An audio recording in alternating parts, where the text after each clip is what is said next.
De nouveaux échanges de coups de feu entendus ce dimanche sur la ligne de contrôle entre l'Inde et le Pakistan. Troisième nuit consécutive de vives tensions entre les soldats des deux côtés. Depuis l'attentat meurtrier de mardi au Cachemire, région disputée entre les deux voisins, New Delhi et Islamabad se menacent de représailles. Certaines mesures et sanctions ont même déjà été prises. On va y revenir avec vous, Sonia Rezali. Bonjour à vous. Vous êtes la correspondante de RFI et France 24 à Islamabad. Sonia, est-ce qu'il faut s'inquiéter au vu de la situation et jusqu'où peut aller la confrontation entre l'Inde et le Pakistan? Alors oui, le ton est belliqueux, c'est vrai, il est même menaçant. Les deux pays se défient sur la ligne de contrôle, comme vous le disiez, mais aussi à travers les interventions des figures étatiques dans les médias.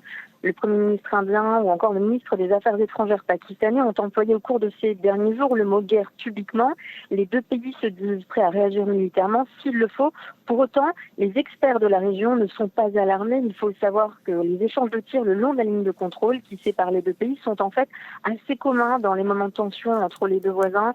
Les escalades, les escarmouches le long de cette délimitation territoriale est courante. Et puis, nous expliquait hier un spécialiste sécuritaire, les directeurs généraux des opérations militaires des deux parties sont constamment en contact pour tenter de minimiser certains de ces incidents. Par ailleurs, le fait que les deux pays possèdent l'arme nucléaire a presque toujours été un élément clé de désescalade au cours de ces dernières années. Et puis, le Pakistan et l'Inde connaissent le coup de la guerre puisqu'ils se sont affrontés dans 3 conflits depuis leur partition, notamment sur la situation dans le Cachemire. C'est pour toutes ces raisons que peu d'experts de la région pensent que les tensions actuelles puissent dégénérer en guerre.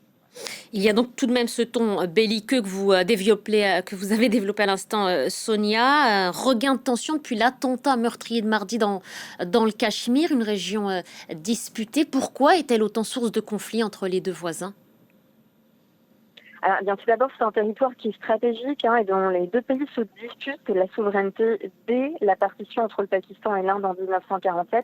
À cette époque, le Cachemire était un État princier dont la majorité de la population était musulmane, mais dont le Maharaja était hindou et qui a choisi de rejoindre à ce moment-là l'Inde. C'est ce qui a déclenché la première guerre indo-pakistanaise. Et depuis, l'Inde et le Pakistan se disputent la région.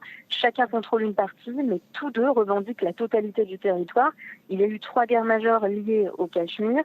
Une insurrection séparatiste a vu le jour dans les années 1989 dans la partie du Cachemire administrée par l'Inde. L'Inde qui accuse régulièrement le Pakistan de soutenir des groupes islamistes armés qui opèrent au Cachemire indien. Le Pakistan a toujours nié, mais le Cachemire est devenu une poudrière qui cristallise toutes les tensions entre les deux voisins rivaux. Merci beaucoup, Sonia. Merci pour toutes ces explications. Sonia Rezali, correspondante d'RFI France 24 à Islamabad.